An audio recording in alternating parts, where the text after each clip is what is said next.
民众咳嗽咳不停，容易误以为是确诊或是长新冠，但医师提醒，如果出现慢性咳嗽迟迟没有改善，很有可能是得了结核病。大部分的病人都会有慢性咳嗽的问题，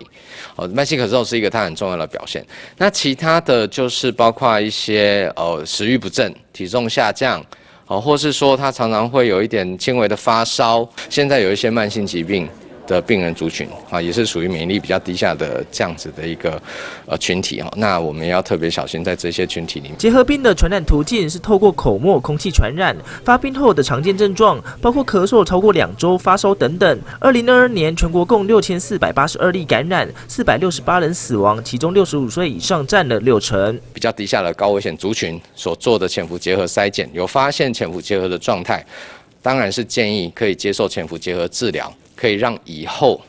真正变成肺结核发病的这样的比例大幅降低。台北市卫生局扩大结核病免费筛检对象，包括慢性腹炎、血液透析患者、60岁以上患有慢性阻塞性肺部疾病、长照机构住民等等，可以到台北市11家医院进行结核病免费筛检。尽管结核病经过治疗后能痊愈，但毕竟预防还是胜于治疗。